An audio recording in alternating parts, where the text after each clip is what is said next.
मैं हूं अलाउद्दीन खान और आप सब देखना शुरू कर चुके हैं सन सिटी न्यूज।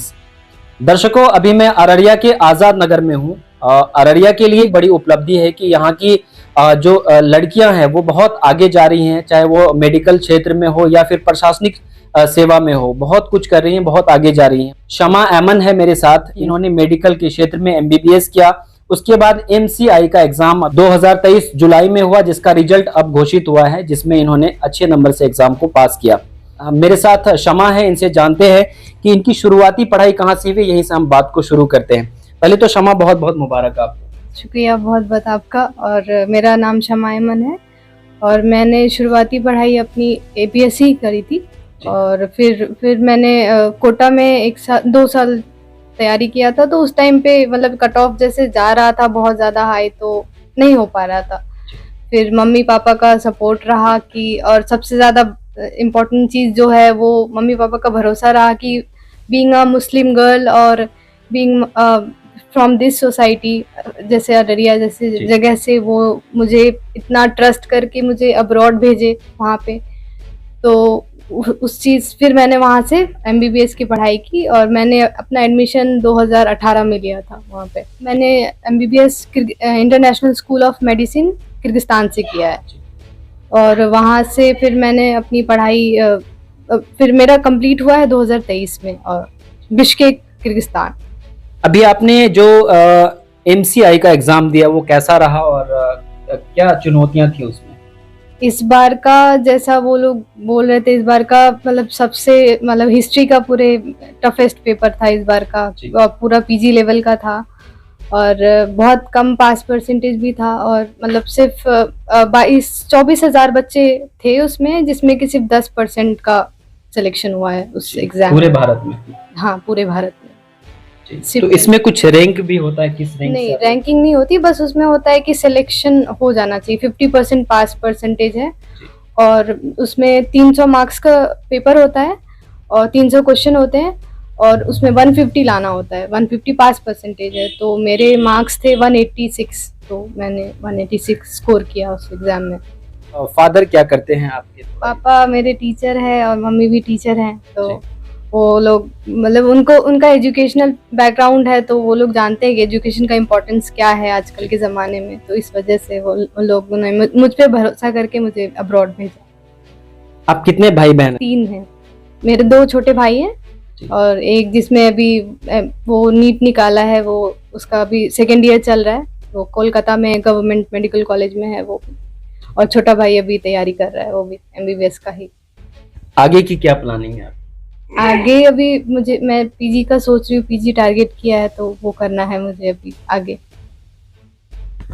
तो जैसा कि आपने देखा, मेरी बात शमा से हुई, इन्होंने अपने बारे में बताया।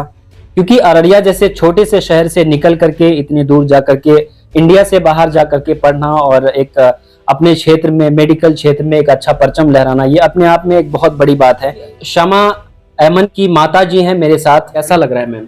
बहुत अच्छा लग रहा है, बहुत खुशी हो रही है और मतलब बहुत उम्मीद थी कि मतलब हमेशा इसको बोलते थे कि नहीं तुम अपना मतलब अच्छे से पढ़ाई करो।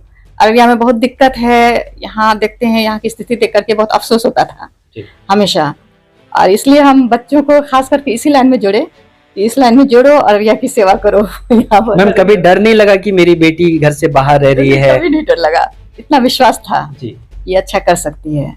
शुरू से ही थी, काफी मतलब बोल्ड थी, अपने स्कूल में भी थी, बोल्ड थी।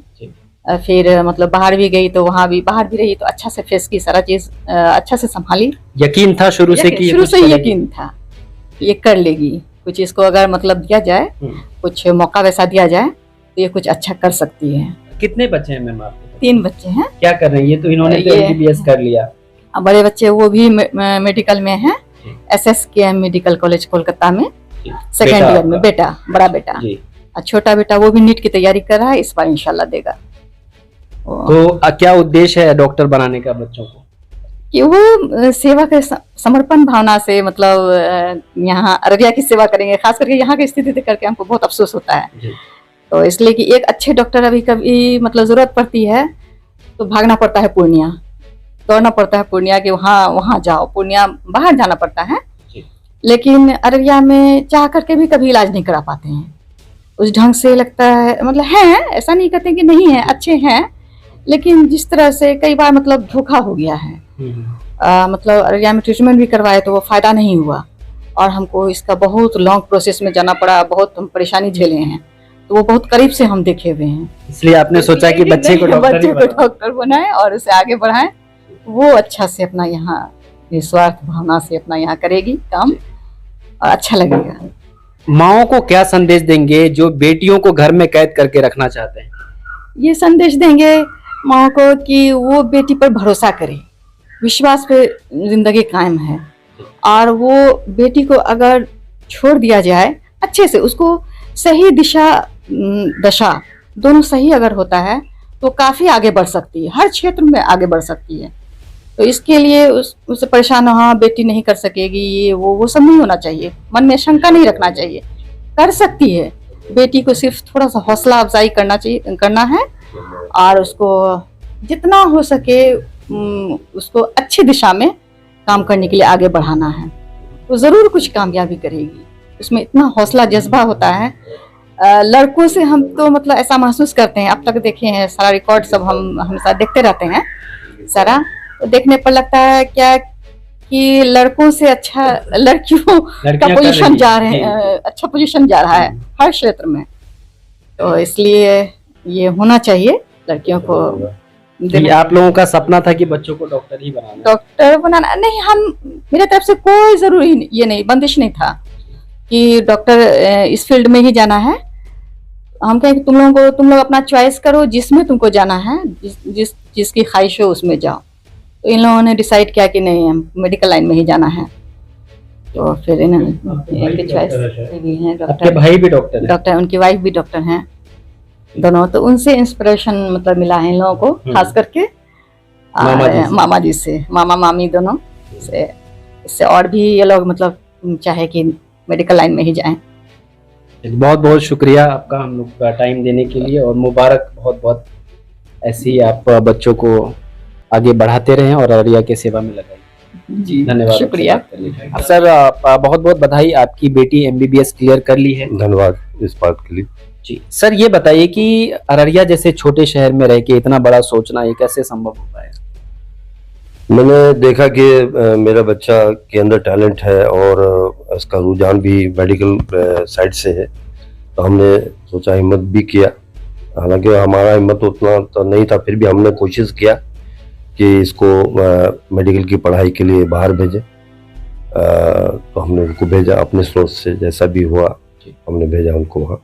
कैसा लग रहा है सर आज बड़ी खुशी महसूस हुई और गर्व महसूस हम कर रहे हैं कि हमारे बच्ची यहाँ का MCI वाला जो बहुत टफेस्ट एग्जामिनेशन होता है उसको कंप्लीट करिए। ये बहुत बड़ी बात है, बहुत बड़ा अचीवमेंट से है, इसके लिए भी, सबके लिए भी। आपकी सर बेटी MBBS कर चुकी है और बेटा भी MBBS कर रहा है। अभी जो देखा जाए मौजूदा दौर में कि डॉक्टर्स की बहुत कमी है। अभी बहुत से डॉक्टर्स के बनने की जो जरूरत है, कि जितना भी अभी पढ़ के भी आ जाए फिर भी कम है। और ऐसे में डॉक्टर्स का होना, अच्छे डॉक्टर का होना बहुत कम है, समझा कि नहीं। और ऐसे ही बच्चे आगे आगे अच्छा करते हैं तो वही इस फील्ड में आगे आते हैं। किस स्कूल में पढ़ाते हैं सर? हम अररिया पब्लिक स्कूल में हैं, एज ए टीचर काम करते हैं। अररिया का लग्जीरियस होटल ग्लेशियर अब आपकी सेवा में तैयार। अररिया का लग्जीरियस होटल ग्लेशियर अब आपकी सेवा में तैयार है। ग्लेशियर होटल में आपको एक से बढ़कर एक लग्जीरियस रूम की व्यवस्था उपलब्ध है। यहाँ पर classic suite room AC, Maharaja suite room AC, super deluxe room AC, deluxe room non AC, standard room AC, standard room non AC एवं dormitory bed, meeting hall AC, conference hall AC, restaurant एवं lift आदि की सुविधा उपलब्ध है। Classic suite AC, Maharaja suite AC, super deluxe AC room के साथ breakfast free है। हमारा पता है 0 माइल पेट्रोल पंप के सामने अररिया। Mobile number 9801073344।